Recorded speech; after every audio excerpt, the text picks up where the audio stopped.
sendo desafiados para falar desse assunto, né, dos anjos, ministério dos anjos. Eu creio, Ariston, que nesse tempo o ministério dos anjos é algo que o Senhor quer restaurar na igreja, trazendo entendimento, trazendo compreensão. Por quê? Porque através do ministério angelical, nós vamos ver milagres, nós vamos ver a ativação do sobrenatural de uma forma poderosa nesses dias. Então, os ministros do Senhor precisam aprender a trabalhar em conjunto, em aliança, em alinhamento com os anjos do Senhor. Glória a Deus. Estou muito feliz, né, primeiramente, de estar em gravação. O primeiro Podercast que nós gravamos, a gente tinha acabado de casar, né? Casamos no civil no sábado e na terça-feira a gente já estava no estúdio em Guarulhos. E após 1 ano e 3 meses, estamos aqui de novo, né, com alegria no coração. E quando a gente foi convidados para gravar o segundo Podercast, a gente aceitou e não sabia o tema, né? E aceitamos, nós falamos assim, o Senhor vai dar o tema para nós. Só que teve uma madrugada, quando eu estava meio dormindo, meio acordada, assim, em transe, apareceu um anjo no quarto, no pé da minha cama. Daí eu olhei assim, aquela visão, um anjo no pé da minha cama, ele deu um recado. Ele falou assim, o Podercast é para falar mistério dos anjos, ministério dos anjos. Você tá ouvindo? Daí eu recebi assim, a hora que eu entendi, daí ele foi embora. Daí de manhãzinha, eu tinha até esquecido. Quando eu estava tomando café da manhã, eu lembrei do que aconteceu na madrugada. Eu falei pro Renato, Renato, essa noite apareceu um anjo no pé da cama e falou para gravar Ministério dos Anjos. Vamos gravar? O que você acha? Daí confirmou no coração do profeta Renato, no apóstolo Ariston também confirmou, né? Então eu creio que o Senhor trouxe a direção para a gente estar gravando, porque a gente crê muito assim no trabalhar do Ministério dos Anjos. O nosso ministério tem a parceria com a equipe angelical. Quando nós ministramos em evento, a gente sente a movimentação dos anjos trabalhando juntamente conosco, né? Isso. Os anjos não podem ser adorados, mas eles são bem importantes, muito importantes em ministrações, aonde eles trazem cura, sinais, trazem revelações do Senhor. Então, assim, a gente tem uma equipe angelical que trabalha conosco nas nossas ministrações, né? Sim. Inclusive, quando a gente sai dos eventos, a gente até agradece, assim, a equipe angelical que esteve conosco ministrando. Agradece ao Senhor, né? Ao Senhor e pela equipe que o Senhor enviou. E a gente pede, assim, para o Senhor, se teve algum anjo que ficou machucado em batalhas, né? Para o Senhor restaurar ele. Então, assim, a gente entende a importância do ministério angelical. A gente vive isso, né? Então, assim, muitas vezes em ministrações nossas aparece pó de ouro, sinais. Porque, irmãos, os sinais acompanham os que creem. Se você crê, você vai viver. Isso é para quem crê, para todo filho de Deus que crê. Então, assim, a gente entende a importância, né? Por isso a gente vive isso. Glória. É uma bênção.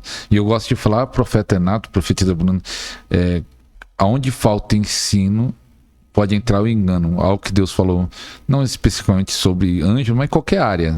Qualquer área que a igreja não ensina, entra o engano, entra coisas da mente do homem, ou coisa que Satanás pode plantar, e falta esse entendimento do ministério dos anjos. Então você que está aí, ó, vai curtindo, vai compartilhando, que vai ser muito forte. Vamos falar sobre o ministério de anjos, experiências sobrenaturais. Ó, já foi falado uma experiência sobrenatural. E o que nós podemos aprender de útil, como é útil isso para a igreja, para os pastores, profeta, por que é útil o ministério dos anjos? Ok. Primeira coisa que eu queria falar, Ariston, é que uma coisa que nós precisamos entender é que os anjos do Senhor, eles são em grande quantidade. A palavra de Deus vai mostrar, Ariston, esse é um dos primeiras coisas que a gente precisa entender. É o princípio da abundância, né? Os anjos de Deus, eles são em grande quantidade. Eu me lembro, a primeira vez que eu preguei, dentro de um... Se eu não me engano, foi a primeira vez que eu preguei, eu era bem novo ainda, dentro de uma igreja. E eu fui pregar, era uma reunião de jovens, e eu me lembro que eu trouxe ali uma mensagem simples, foi a minha primeira vez pregando, eu creio que eu tinha em torno aí de, não sei, 17 anos de idade, quem sabe, mais ou menos isso. E eu estava muito empolgado para pregar, né? Me preparei muito para aquela pregação. E preguei. Tinham ali umas 15 pessoas, eu imagino, na reunião. Porém, era uma igreja batista. E era uma igreja, assim, com bancos. Eu creio que ela comporta umas 200 pessoas. Mas era um culto de jovens, então tinha umas 15 pessoas só nos bancos da frente, ali eu preguei. E Deus operou, Deus moveu, foi uma bênção. Mas depois, uma pessoa me procurou. Ele era um recém-convertido até. Ele tinha se convertido recentemente. E ele estava assim, impressionado. E aí ele veio me contar: Renato, quando você foi pregar, a minha visão espiritual se abriu. Enquanto você pregava, a igreja estava lotada dos anjos. Os anjos estavam sentados nos bancos. Enquanto você estava pregando, os anjos do Senhor estavam assistindo a pregação. E eu, muito novo, eu achei aquilo impressionante, né? Para mim aquilo foi impressionante, eu fiquei impressionado. Falei, uau! Os anjos do Senhor estavam ali para assistir a mensagem, a pregação. Na verdade, esse episódio era uma confirmação do meu chamado. Porque eu havia sido chamado pelo Senhor. Um pouco antes, né, eu tive uma experiência muito forte quando o Senhor me tirou do futebol, que eu jogava futebol, né, nas categorias de base. E eu parei com o futebol e o Senhor me chamou para o ministério.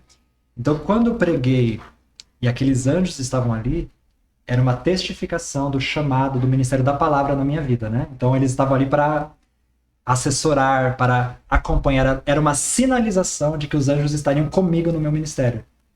Que bênção. E até ele contou esse testemunho de como Deus chamou ele do futebol para ser um pregador lá no Podercast que ele participou primeiro, né? Eles dois, né, contam o testemunho. Então eu volto a repetir. Podcast completo, a playlist, vai lá no número 17. E qual foi a sua primeira experiência também, profetisa Bruna, com os anjos? Eu sempre fui fominha nas coisas de Deus, né? Eu sempre gostei de buscar experiências com o Senhor, de buscar milagres, porque eu sempre criei nisso, né? Então, assim, meu coração sempre gostou muito disso. E teve uma vez, né? Não faz muito tempo, faz acho que uns 2 anos, eu estava num processo muito de buscar coisas novas em Deus. Eu falava assim, Senhor, me libera experiências, libera experiências. Daí teve uma experiência minha que marcou. Porque às vezes a gente acha que só tem um tipo de anjo, mas tem vários tipos de anjos trabalhando em vários departamentos nos céus, né? Porque o céu é organizado. Existe o anjo da cura, existe anjo de milagres, existe anjos de sinais, anjos do ensino, anjos de revelação, anjos para ativar, anjos de guerra, anjos de batalha. Vários tipos de anjos que a Bíblia relata, né? E uma das experiências que eu tive, eu estava buscando muito, assim, viver algo sobrenatural de Deus. Daí no meu quarto, assim, eu estava buscando, assim, eu não estava dormindo, mas eu estava em oração antes de dormir. E eu senti algo chegando no meu quarto ali. Quando eu olho, irmãos, apareceu um anjo muito diferente, que eu fiquei assustada. Ele tinha o rosto todo pintado, assim, de cores. Ele tinha um cabelo, assim, bem doidão, assim. Eu comecei a ficar assustada. Eu falei, meu Deus, o que tá chegando perto de mim? Ele tinha uma roupa colorida, descolada. Não era um anjo, assim, que a gente imagina, né? Anjo de cabelo loiro, roupa branca. Existe esses anjos, mas o que pareceu ali era muito diferente. E eu fiquei com medo. Eu falei, meu Deus, que anjo maluco, assim, muito estiloso, né? Muito colorido, pintado. Muito, assim, diferente. E eu falei, meu Deus, eu acho que é do inimigo. Acho que não é de Deus, não. O que é isso? Daí eu comecei a expulsar, né? Em nome de Jesus, sai, em nome de Jesus. E não saiu. Daí eu falei assim, fale, repita, se Jesus veio em carne. Porque a Bíblia fala, né, em João, se todo espírito confessa que Jesus veio em carne, é de Deus. E eu fiz esse teste. E daí ele repetiu. Como ele repetiu, eu falei assim, não é do inimigo. Porque a gente também tem que se atentar que existe também experiências ruins, que você deve expulsar, né? Mas eu senti que era do Senhor aquela experiência. Daí, como eu senti que era do Senhor, ele falou, eu falei assim, o que você veio fazer aqui no quarto? Ele falou assim, eu vim ativar em você criatividade, que eu sou o anjo da criatividade. Daí eu entendi porque ele era todo assim, pintado, descolado, colorido, porque ele era o anjo da criatividade que o Senhor enviou. Daí ele pegou, tocou em mim. A partir daquele dia, o Senhor liberou a criatividade. Eu consegui escrever, fazer e-books, foi ativado mesmo. Então, existe muita crença que só existe anjo loiro e de roupa branca. Não, existem vários tipos de anjos aí.